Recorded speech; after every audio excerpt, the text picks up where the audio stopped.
برادری پرسیدن اگر انسان تنها بوده باشه آیا درست است که نمازهای سنت یا فرض را با آوازی بلند بخواند؟ برادر محترم، تفصیل است. نمازهای فرضی را آنچه که سری است سری خوانده میشه پست میخواند و آنچه که جهری از او را با آواز بلند میخواند، مانند نماز شام و خفتن و صبح. و اما نماز ظهر و نماز عصری را سری میخواند.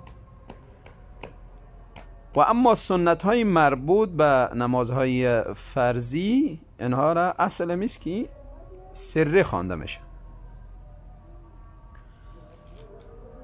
و بعضی نمازهای دیگری از قبیل نماز عید، نماز کسوف یا خسوف، گرفتن آفتاب یا مهتاب نماز میخوانند، اینها و همچنان نماز تراویح جهری خوانده میشه.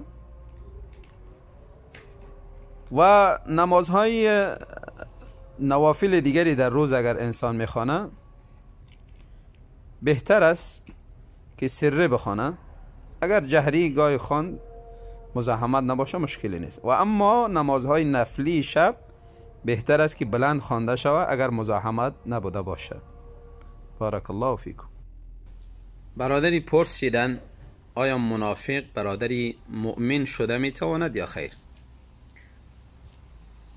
اولا برادر محترم، حکم نفاق بالای شخصی کاری سخت است. هر کس نباید جرأت کند و شخصی را به نفاق و منافقت حکم کند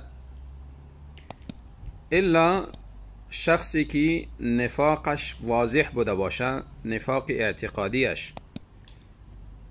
منافق اعتقادی علائمش است که به اسلام باور ندارد، هیچ اصلا اعتقادی به اسلام ندارد. بظاهر تظاهر به اسلام میکنه، نه نماز میخواند، نه روزه میگیرد، نه زکات میدهد و امرایی که شعائر اسلامی را انجام نمیدهد تمسخر و استهزاء هم میکند و علیه مسلمان ها توطئه هم میکند. این شخص منافق اعتقادی است و این به هیچ صورتی برادری مؤمن شده نمیتواند و نه جایز است که دختری مسلمان به نکاح از این داده شود. و کسی که شخص درست میشناسه، عالم یا مولوی، نباید نماز جنازه ش بخواند و همچنان نباید در مقبره مسلمان ها دفن شود.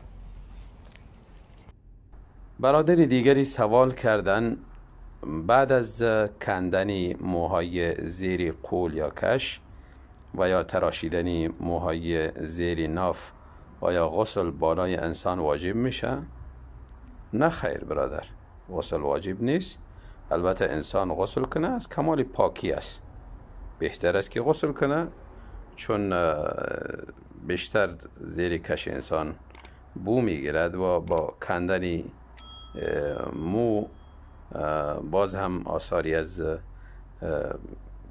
پلیدی و چتری در بدن انسان باقی میمانه. غسل میکنه انسان نظافتی بیشتری را حاصل میکنه، اما غسل بالای انسان به کندن مو، تراشیدن مو واجب نمیشه.